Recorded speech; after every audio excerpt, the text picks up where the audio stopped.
Hi everyone! Today I will be reviewing Thor Love and Thunder. I just got back from seeing it. I'm still wearing my Thor t-shirt. There's Chris Hemsworth down here, but I'm not going to stand up.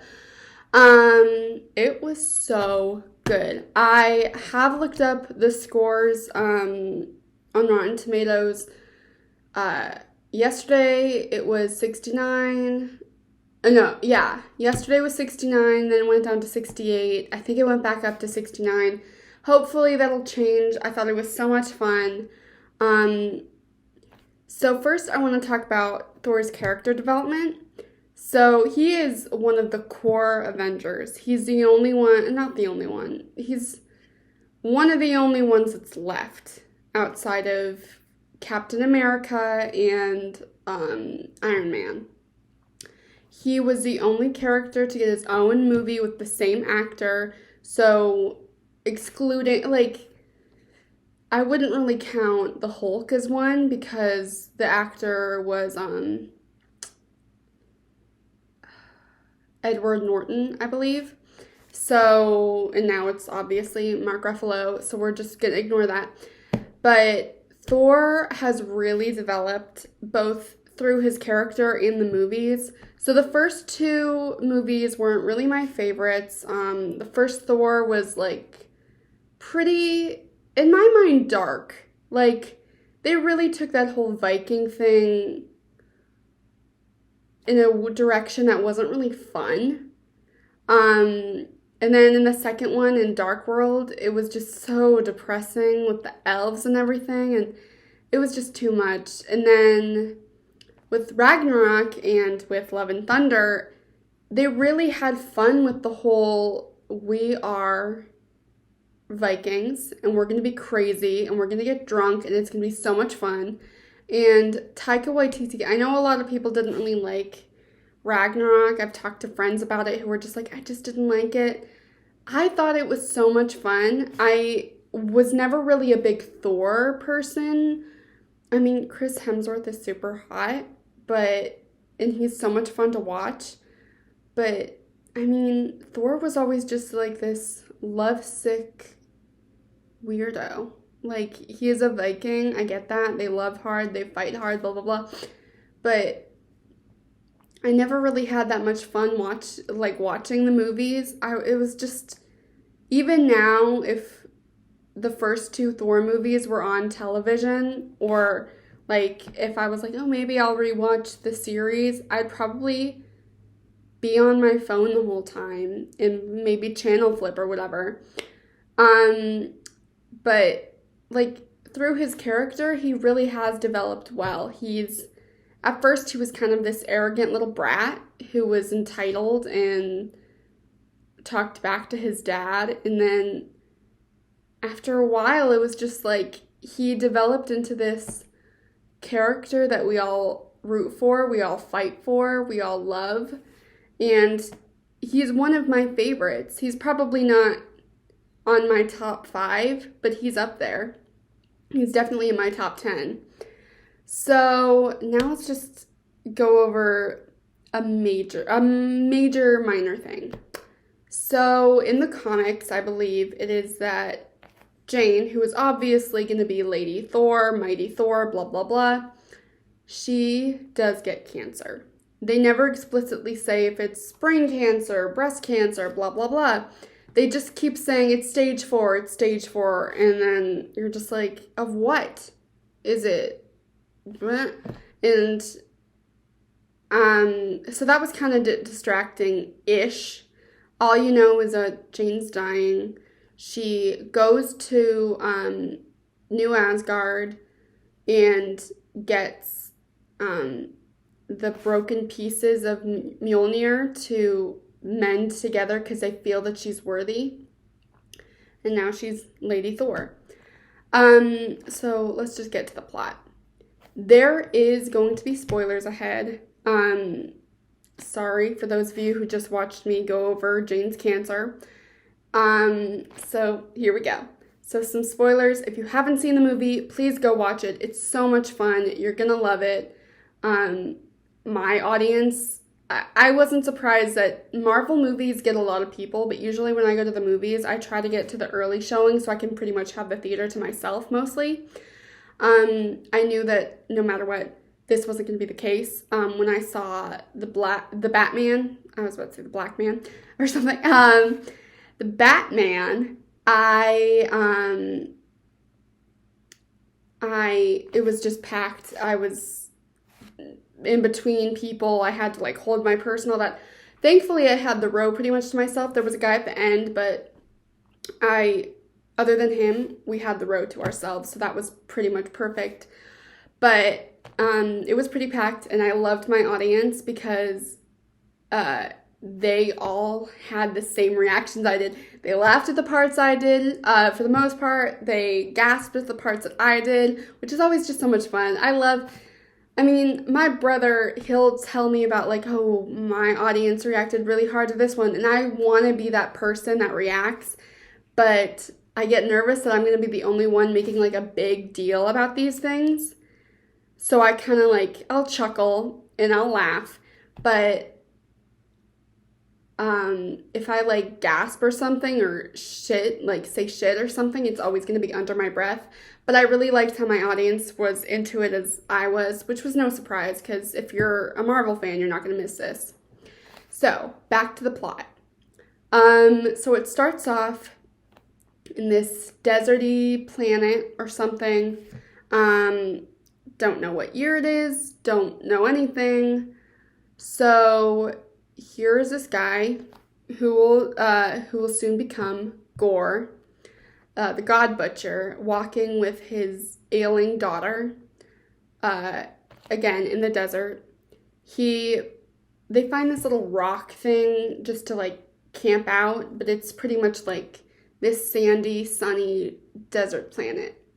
And so they park there. He prays to his god. I can't remember what it was called or what his name was. All I remember is that I think he was like a sun god or something. I don't know. But anyway, Gore is praying to him, not physically. They're obviously just praying to his god that water comes. So not for him, he specifies, not for myself, but for my daughter, because she's about 6 years old or something. And I don't think we know her name until the end. I'm probably mistaken. I didn't realize her name was Love. So he's praying, and unfortunately she dies of probably starvation and dehydration. But he's like about to die, and all of a sudden he hears like a wave or something, like a whooshing sound. And he walks towards it in the desert, and it's this shadowy mound, and he walks into this jungle, kind of like in the animated version of Aladdin, how Genie made that like little patch of jungle for them to kind of sit in for a second and get him ready to present himself to Jasmine as Prince Ali, you know? So here it is in the middle of nowhere. There's this pond that he jumps into, so relieved, and then he sees fruit and he just starts chomping it down. And then he hears this laughing, and it's coming from his God, the God that he prayed to that didn't answer his prayer. And he's saying, "Look at this dog eating my fruit." And he's like, Gore's like, "Thank God, thank you so much for finding me. You must be celebrating because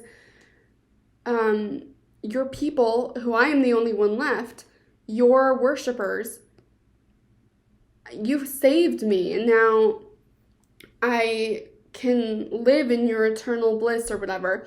He's like, "No, we're celebrating because we killed this god killer who has this necro sword." And he's like, "You didn't come to save me? My daughter died for you, and if I die, then nobody will worship you." And he's like, the god is like, "Well, actually, after you, there'll be another group of people that will worship me, and after them, another group. And I don't have to worry about them because that's just how the cycle goes. I don't need to answer your prayers. I don't need to do any of that." And the god is about to kill Gore, And all of a sudden, the Necro sword, which is sitting on the grass, is like calling to him, saying, like, use me, kill this god before he kills you, because he's seconds away from snapping your neck. And so Gore grabs the sword and plunges it into his neck. And then, he's becoming, like, infected by the sword, because it's kind of like, I can't remember the sword in, from Eternals, the Black Knight sword. Anyway, but it's like getting inside his mind saying, you need to do this for your daughter, for yourself, for your people, for the prayers that weren't answered. You need to take this god and other gods down. And so after he stabs him and he's dying, he cuts off his head and becomes Gore the God Butcher. And then we jump in to see that Thor is on another godforsaken planet or something. He got rid of his Big Lebowski bod and is back to his amazingly dreamy Chris Hemsworth body. And he is there, and he's still with the Guardians of the Galaxy. He's still kind of depressed because, everybody he kind of knows is gone. His brother's dead, his father's dead, his mother's dead, everybody's dead. His home is gone. I mean, while New Asgard is, like, a nice place for him to go, maybe, to, like, relive old stories or something, that's not his home.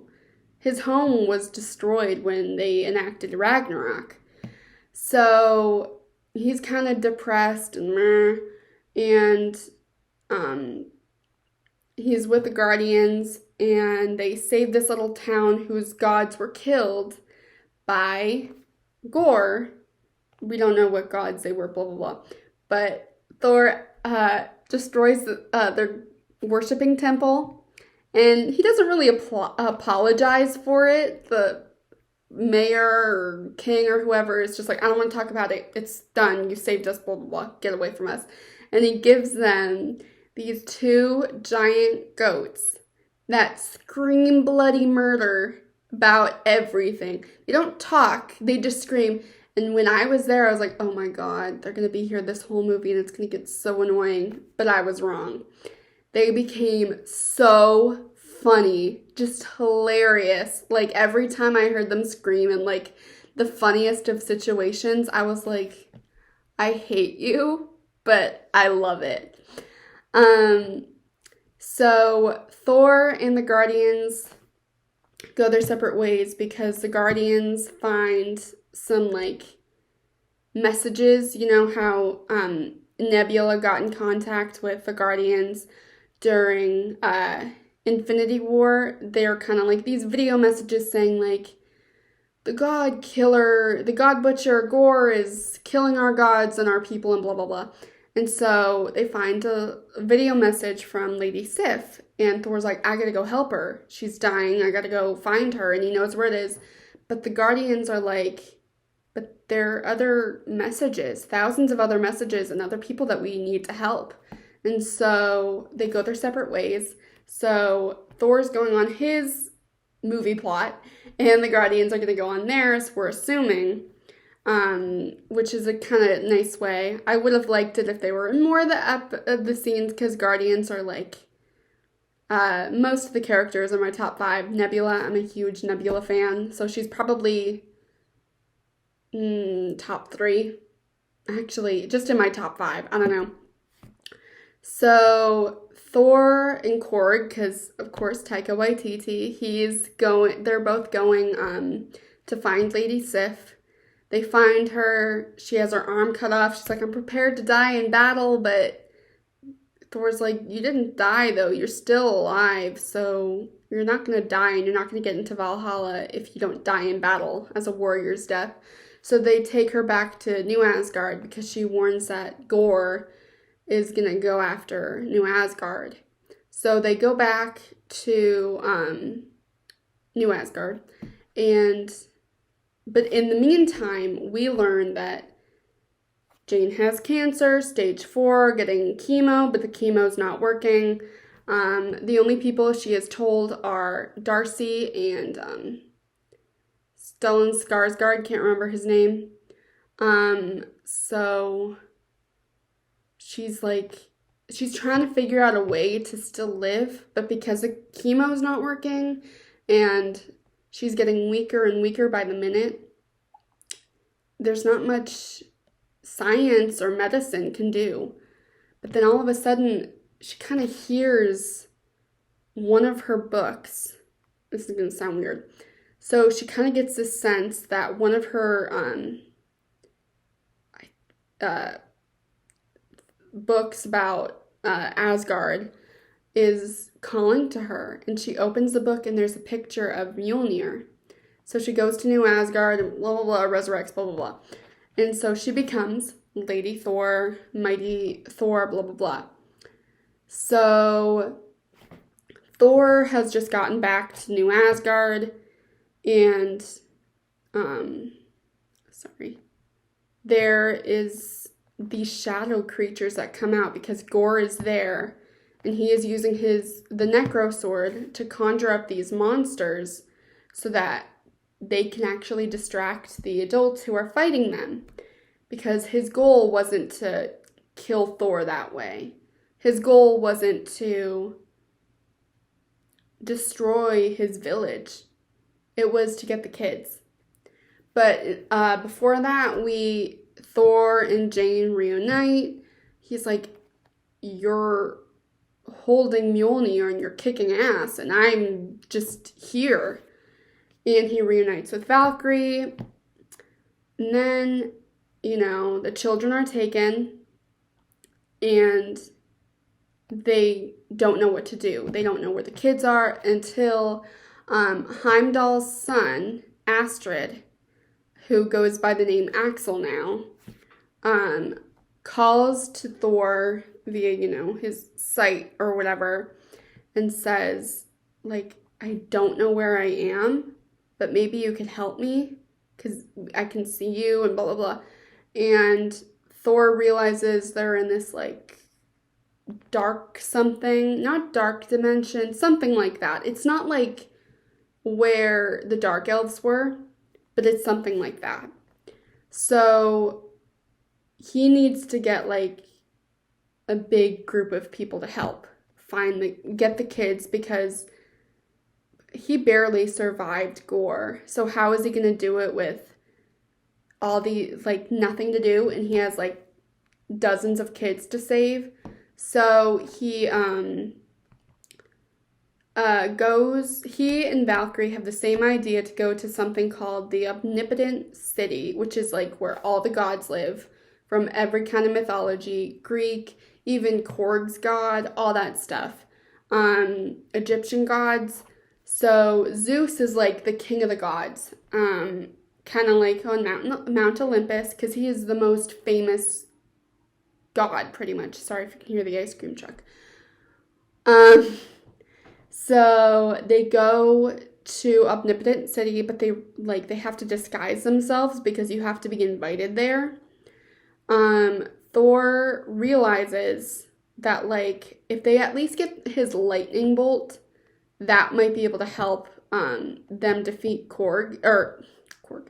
Gore. So Zeus is kind of a dick, and it's Russell Crowe, and he's eating up the scenery, he's eating up the character, he's putting on a show for the audience that he's performing the scene with, and the audience he's performing who are at the theater, or even just casting crew. He's just performing it, and it's amazing. And it's so funny because he's just the worst person ever, and you're kind of I want to see more of this guy.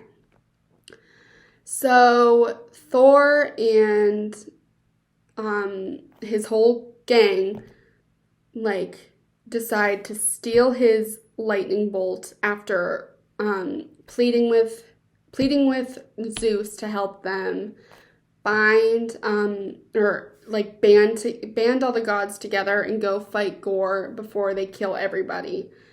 And of course Zeus says no, and all of a sudden, they all fight, all of Zeus's men, all of Thor's group, they all fight each other, and Zeus throws his lightning bolt and it hits Korg, and everybody in my audience gasped because like Korg is like dying, but before, like, all of a sudden you hear his like little Thor, help me, or I can't do his voice, but like him calling out from the rubble because he turns to kind of like dust or something, and they help get him out, and he's just a face, but he's like, I don't really need them, I guess. But they get him back. Thor throws the lightning bolt that was thrown at Korg and hurls it at Zeus, and it stabs him in like the chest, and he's dead. But later we learn he's alive in the mid-credits. Yes, in the mid-credit scene. So Valkyrie steals the lightning bolt, and they go to the dark dimension, whatever it was. Sorry. And in the meantime, they realize that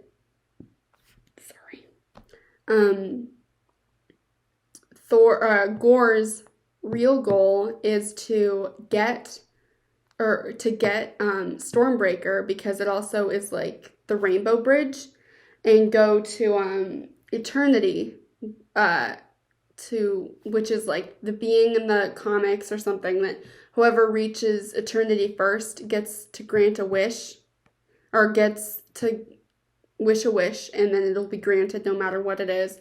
So they believe that Gore's true wish is going to be like to eliminate all of the gods. So they go to the dark dimension to get the kids, but the kids aren't there. We don't know where they are. They could already be at Eternity or whatever, but they have to fight off all of these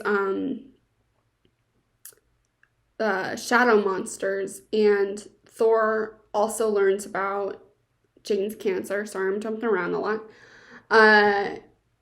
And he realizes, like, okay, we need to fight this. We need to get the kids back, blah, blah, blah.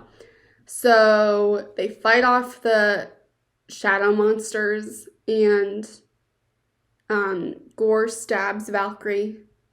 He doesn't kill her, but he stabs her. And Jane is getting weaker because while she can wield Mjolnir, it is making her weaker because she's exerting so much energy.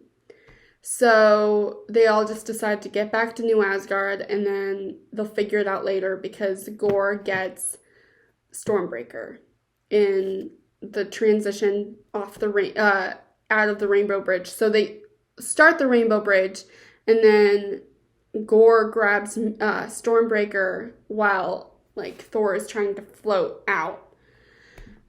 So they get to New Asgard. Valkyrie is like, she's okay. She's not going to die or anything, but Jane is just, she's on her deathbed. And although she really, really wants to go help Thor get the kids back, but Thor's like, you can't go. If you do this, you will die, and I don't know what I'd do without you.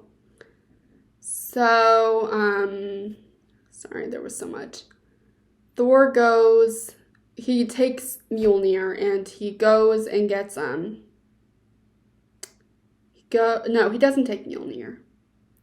He takes Zeus's lightning bolt, sorry. He takes Zeus's lightning bolt, goes to Eternity, and there are the kids, and he, like, kind of grants them the temporary power of Thor. He does this, like, jokingly. He's just like, grab a weapon. I'll give you and the weapons, like, my power so we can actually have a chance of fighting off Gore and the shadow monsters that he's creating. So they do that. He fights Gore while they fight the shadow monsters. They're kicking ass and taking names. And it's so funny and cute. There's this little girl in, like, a Disney princess outfit. She's like dressed like a fairy princess or something. It's adorable. But like Thor is about to die because Gore gets the upper hand at some point, and then all of a sudden Mjolnir comes in, and it's Jane, and she's still kind of weak, and Thor's like, shit, fuck, you're gonna die or something, because again, you're exerting so much energy that you don't really have because of the cancer. But she's like, you needed help, Mjolnir was calling me again. I had to do it. So, Thor gets gets Stormbreaker to Heimdall's son Axel, who takes the kids back to New Asgard, and Jane and Thor follow Gore into eternity to try to stop him before he does something he'll regret. So Jane is dying. She's so weak. She can't hold on much longer. And Thor knows that he can't really do anything at this point. He knows that while he is a god, he is not all powerful. He can't cure cancer. And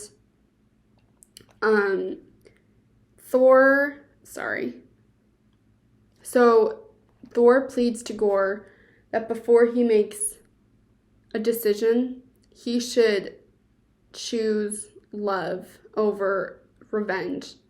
He should choose to get his daughter back. But before that,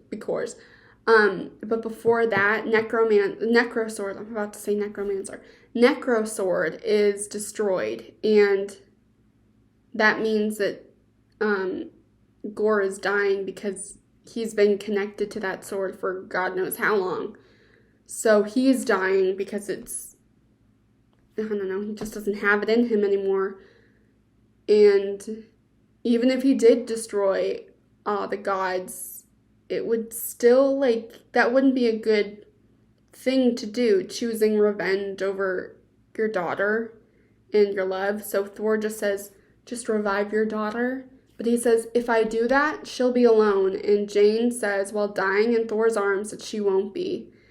And then we know what she means, that while Jane is dying and Gore is dying, Thor's going to need someone. So why not a little girl? Why not a little kid that he can take care of? So Gore revives her. She comes in just as her dad is dying. And Jane also dies in Thor's arms, which was very surprising to me. I was very much thinking, going into this movie, I was like, so this is going to be Thor's last movie? It's not. Spoiler alert. Again, sorry, too late. So Jane dies, and she will later learn that she goes to Valhalla because she died as a god, and she died valiantly and in battle. So, and while Gore dies, and so Thor is now taking care of Love, Gore's daughter, who calls Thor Uncle Thor, which is very cute. And she has the same powers as Eternity, which is just she's a god, basically. She's a 6-year-old god. And it's so cute and fun. And now Thor has Stormbreaker back and Mjolnir back. So he gives Stormbreaker to Love, and he keeps Mjolnir. So they go to this battlefield or something where these aliens are being attacked by another group of aliens, and they fight and stuff. He's teaching her to always look out for the little guy and protect those who need protecting. So now we get to the mid-credit scene, which was so cute. So Zeus did not die. He is still wounded, and he's very upset that Thor used his own weapon to try to kill him. And all he wants is revenge, but he can't do it himself. He's weak. He's dying, or not weak, dying, but he's getting weak. He's older. He's very angry at Thor. He is not really into people at the moment, like human beings, the people that worship him, even though, Greeks don't really do that anymore. So he turns to his son, Hercules, who is played by Brett Goldstein from AFC Richmond, aka Ted Lasso. And I wanted to scream. I think I was the only one that was like, oh, it's Brett Goldstein. I can't wait. But he's gonna be Hercules. So, and there was like, a little thing that read like Thor will return, and I was like, yeah, he will. And I can't kind of think I know who's gonna be the enemy until I love him. And it was so cute. I love it. I love it. I love it. I love it. So that was Guardians, or Thor Love and Thunder. Oh, wait, what was the, oh, and in the post-credit scene, Jane reunited with Heimdall in Valhalla, and now she's like in the presence of gods who are resting, or blah, blah, blah. So that was Thor Love and Thunder. It was so much fun. I'm hoping Thor will get a Thor 5. I'm hoping he'll never die, but you know what? I loved it so much. It was so much fun. You know what I'm kind of hoping? Because, I know this is going to sound bad, but because Jane is dead and Thor is kind of like a single dad now, I'm kind of hoping he falls in love with again, maybe with his like own wife, Elsa, I think that's her name. That would be so much fun. I think it would be so cute. It would be awesome. So again, that was Thor Love and Thunder. I hope you guys go out and see it. I don't know what the next movie I'll be seeing will be. The one I can think of right now doesn't come out until September, late September. It's Don't Worry, Darling. But I'm probably gonna see another movie before that. I just don't know what it is. Maybe Bullet Train? I don't know. But I hope you guys like, subscribe, and comment. Thank you so much for watching. I'll see you guys later. Bye!